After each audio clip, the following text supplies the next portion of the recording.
Welcome you all my dear students. ಇವತ್ತಿನ ಕ್ಲಾಸಲ್ಲಿ ನಾವು ವೆರಿ ಇಂಪಾರ್ಟೆಂಟ್ ಗ್ರಾಮರ್ ಪಾಯಿಂಟ್ ಆಗಿರ್ತಕ್ಕಂಥದ್ದು ಕ್ವಶನ್ ಟ್ಯಾಗ್. ಕ್ವಶನ್ ಟ್ಯಾಗ್ ಅನ್ನುವಂಥದ್ದು ನಿಮ್ಮ ಕ್ವಶನ್ ಪೇಪರಲ್ಲಿ 1 ಅಂಕದ ಪ್ರಶ್ನೆಯಾಗಿ ಬಂದತ್ತೆ. ವೆರಿ ಸಿಂಪಲ್ ಆಗಿ ನಾನು ಹೇಳಲಿಕ್ಕೆ ಇಷ್ಟಪಡ್ತಾ ಇದ್ದೀನಿ. ಇಲ್ಲಿ ಯಾವುದೇ ಒಂದು ಸೆಂಟೆನ್ಸನ್ನು ಕೊಟ್ಟಾಗ ಅಲ್ಲಿ ಸಬ್ಜೆಕ್ಟ್, ಹೆಲ್ಪಿಂಗ್ ವರ್ಬ್ ಮತ್ತು ಆಬ್ಜೆಕ್ಟ್ ಇರುತ್ತೆ. For example, he is reading a novel. So this is the one sentence. ಓಕೆನಾ? ಈ ಸೆಂಟೆನ್ಸ್ ಯಾವುದಿದೆ ಅಂತಂದರೆ ಪಾಸಿಟಿವ್ ಆಗಿದೆ, ಅಂದರೆ ಸಕಾರಾತ್ಮಕವಾಗಿರ್ತಕ್ಕಂಥ ಹೇಳಿಕೆಯಾಗಿದೆ. ಸೊ ಹೀಗೆ ಪಾಸಿಟಿವ್ ಇರ್ತಕ್ಕಂಥ ಒಂದು ಸೆಂಟೆನ್ಸನ್ನು ನೀವು ಕ್ವಶನ್ ಟ್ಯಾಗ್ ಮಾಡಬೇಕಾದ್ರೆ, question tag means it as something certainty. ಆ ವ್ಯಕ್ತಿಯ ಕುರಿತು ಏನನ್ನು ಹೇಳಿರ್ತಾನಲ್ಲ ಅದನ್ನು ಖಚಿತಪಡಿಸ್ಕೊಳ್ಳಿಕ್ಕೆ ಮತ್ತೆ ಪ್ರಶ್ನೆಯನ್ನು ಹಾಕುತ್ತೆ. ಅದಕ್ಕೆ ನಾವು ಕ್ವಶನ್ ಟ್ಯಾಗ್ ಅಂತ ಹೇಳ್ತೇವೆ. ಇಲ್ಲಿ ಫಸ್ಟ್ ಈ ಥರ ಪಾಸಿಟಿವ್ ಸೆಂಟೆನ್ಸನ್ನು ಕೊಟ್ಟಾಗ ನಾವು ಕ್ವಶನ್ ಟ್ಯಾಗ್ ಮಾಡಬೇಕಾದ್ರನ್ನ ನೆಗೆಟಿವ್ ಆಗಿ ಮಾಡಬೇಕು. ಫಾರ್ ಎಕ್ಸಾಂಪಲ್ ನೋಡಿ, ಪಾಸಿಟಿವ್ ಕೊಟ್ಟರೆ ರೂಲ್ ನಂಬರ್ 1 ಇಲ್ಲಿ ಪಾಸಿಟಿವ್ ಸೆಂಟೆನ್ಸನ್ನು ಕೊಟ್ಟಾಗ ನಾವು ನೆಗೆಟಿವ್ ಸೆಂಟೆನ್ಸನ್ನಾಗಿ ಅದನ್ನು ಬದಲಾವಣೆ ಮಾಡಬೇಕು ಅಥವಾ ನೆಗೆಟಿವ್ ಟ್ಯಾಗ್ ಆಗಿ ಮಾಡಬೇಕು. ನೆಗೆಟಿವ್ ಟ್ಯಾಗ್ ಮಾಡಬೇಕು ಅಂತಂದರೆ ಹೆಲ್ಪಿಂಗ್ ವರ್ಬ್ ಫಸ್ಟ್ ಬರೀಬೇಕು, ಆಮೇಲೆ ನಾಟ್ ಅಂತ ಬರೀಬೇಕು. ನಾಟ್ ಅನ್ನುವಂಥದ್ದನ್ನು ಕಾಂಟ್ರಾಕ್ಟ್ ಫಾರ್ಮ್ ಆಗಿ ಬರೀಬೇಕು, ಪ್ಲಸ್ ಪ್ರನೌನನ್ನು ಬರೀಬೇಕು. ಯಾವುದು ಸಬ್ಜೆಕ್ಟ್ ಪ್ಲೇಸಲ್ಲಿ ಇರ್ತಕ್ಕಂಥದ್ದನ್ನು ನೀವು ಪ್ರನೌನ್ ಆಗಿ ಅದನ್ನು ಚೇಂಜ್ ಮಾಡಬೇಕಾಗತ್ತೆ. ಫಾರ್ ಎಕ್ಸಾಂಪಲ್ ಇಲ್ಲಿ ನೋಡಿ, he is reading a novel ಅಂತಿದೆ. ಓಕೆ, ಇಲ್ಲಿ ನೀವು ಫೋಕಸ್ ಮಾಡಬೇಕಾಗಿದ್ದು only helping verb and subject. ಇವೆರಡೂ ಇಂಪಾರ್ಟೆಂಟ್ ಕ್ವಶನ್ ಟ್ಯಾಗ್ ಮಾಡಲಿಕ್ಕೆ. ಇಲ್ಲಿ ಏನು ಮಾಡಿದ್ದಾರೆ ನೋಡ್ರಿ, ಕ್ವಶನ್ ಟ್ಯಾಗ್ ಮಾಡಬೇಕಾದ್ರೆ helping verb and subject place ಇರ್ತಕ್ಕಂಥ ನೌನ್ ಆರ್ ಪ್ರನೌನ್ ಏನೇ ಇರಲಿ, ನೀವು ಕ್ವಶನ್ ಟ್ಯಾಗ್ ಬರೀಬೇಕಾದ್ರೆ ಅದನ್ನು ಪ್ರನೌನ್ ಆಗಿ ಚೇಂಜ್ ಮಾಡಬೇಕು. For example, he is reading a novel ಹೋಗಿ ಏನಾಗುತ್ತೆ, ಹೆಲ್ಪಿಂಗ್ ವರ್ಬ್ ಫಸ್ಟ್ ಬರಬೇಕು, ಈಸ್. ಯಾಕಂದರೆ ಇಲ್ಲಿ ನೋಡ್ರಿ ಹೆಲ್ಪಿಂಗ್ ವರ್ಬ್ ಫಸ್ಟ್ ಬರ್ತಾ ಇದೆ. ಆಮೇಲೆ ನಾಟನ್ನು ಬರೀರಿ ಅಂತಾರೆ. ನಾಟನ್ನು ಬರೀಬೇಕಾದ್ರೆ ಅದನ್ನು ಕಾಂಟ್ರಾಕ್ಟ್ ಫಾರ್ಮಲ್ಲಿ ಬರೀರಿ, ಅಂದರೆ ಎನ್ ಬರೋದು ಸಿಂಗಲ್ ಅಪಾಸ್ಟ್ರಫಿ ಕೊಟ್ಟು ಟಿಯನ್ನು ಬರೀಬೇಕು, ಈಸೆಂಟ್ ಅಂತ ಬರೀಬೇಕು. ಆಮೇಲೆ ಇಲ್ಲಿ ಸಬ್ಜೆಕ್ಟ್ ಪ್ಲೇಸ್ ಇರತಕ್ಕಂಥ ಪ್ರನೌನನ್ನು ಇಲ್ಲಿ ಆಬ್ಜೆಕ್ಟ್ ಪ್ಲೇಸ್ ತಂದು ಅಂದರೆ ಈ ಕಡೆ ಬರೀಬೇಕು. ಹೀ ಅಂತ ಬರೆದು ಕೊನೆಯಲ್ಲಿ ಪ್ರಶ್ನಾರ್ಥಕ ಚಿಹ್ನೆ ಕ್ವಶನ್ ಮಾರ್ಕನ್ನು ಹಾಕಬೇಕಾಗತ್ತೆ.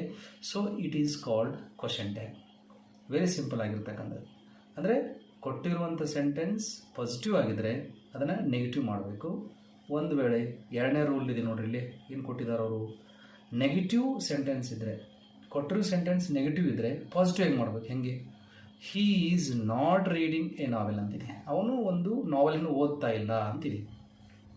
ಆಗ ನೀವು ಪಾಸಿಟಿವ್ ಟ್ಯಾಗ್ ಮಾಡಬೇಕಾಗ ನೆಗೆಟಿವ್ ಕೊಟ್ಟರೆ ಸೆಂಟೆನ್ಸನ್ನು ನೀವು ಪಾಸಿಟಿವ್ ಮಾಡಬೇಕು, ಅವರು ಪಾಸಿಟಿವ್ ಕೊಟ್ಟರೆ ನೆಗೆಟಿವ್ ಆಗಿ ಚೇಂಜ್ ಮಾಡಬೇಕಾಗತ್ತೆ.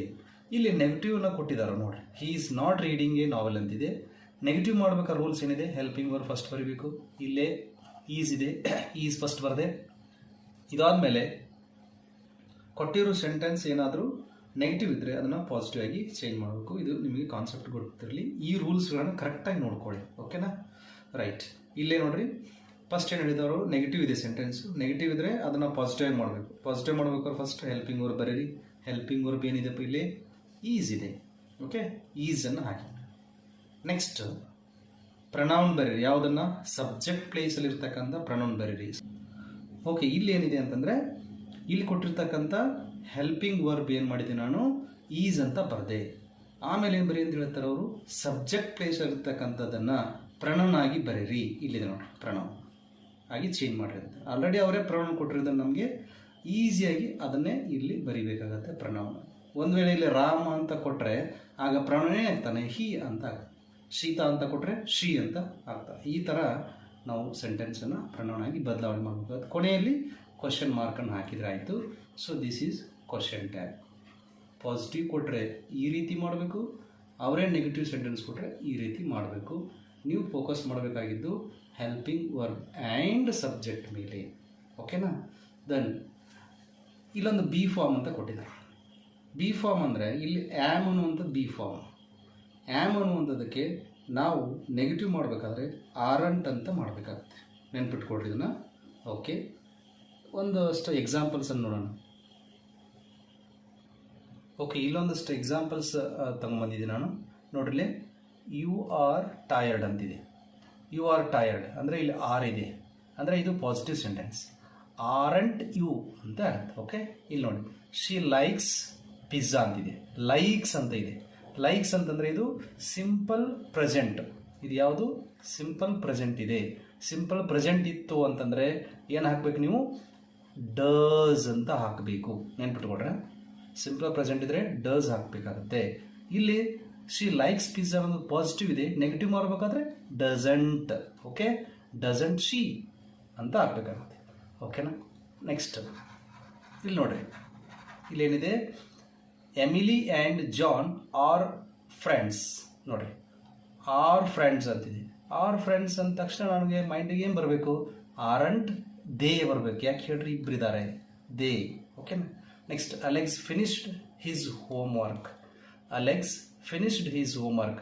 ಇಲ್ಲಿ ಫಿನಿಶ್ಡ್ ಅಷ್ಟೇ ಇದೆ, ಅಂದರೆ ಪಾಸ್ಟ್ ಫಾರ್ಮ್ ಇದೆ. ಫಾಸ್ಟ್ ಸಿಂಪಲ್ ಪಾಸ್ಟ್ ಇದೆ. ಸೊ ಸಿಂಪಲ್ ಫಾಸ್ಟ್ ಇರೋದ್ರಿಂದ ಸಿಂಪಲ್ ಪಾಸ್ಟ್ ಇದ್ದಾಗ ಏನು ಹಾಕಬೇಕು ಅಂತಂದರೆ ಜಸ್ಟ್ ಡಿಡ್ ಅನ್ನು ಹಾಕಬೇಕಾಗತ್ತೆ. ಸಿಂಪಲ್ ಪಾಸ್ಟ್ ಇದ್ರೆ ಏನು ಹಾಕಬೇಕು? ಡಿಡ್. ಇಲ್ಲಿ ನೋಡಿ, ಡಿಡ್ ಹಾಕಬೇಕಾಗತ್ತೆ. DID, did. ಇದು ಪಾಸಿಟಿವ್ ಇದ್ದರೆ ಇಲ್ಲಿ ನೆಗೆಟಿವ್ ಮಾಡ್ಬೇಕಾದ್ರೆ ಡಿಂಟ್ ಅಂತ ಹಾಕಬೇಕು. ಡಿಂಟ್ ಹಿ. ಓಕೆನಾ? ಡಿಂಟ್ ಹಿ ಅಂತ ಇಲ್ಲಿ ಮಾಡಬೇಕಾಗತ್ತೆ. ಉಳಿದ ಎಕ್ಸಾಂಪಲ್ಸನ್ನು ನೀವು ಕೂಡ ಟ್ರೈ ಮಾಡಿರಿ.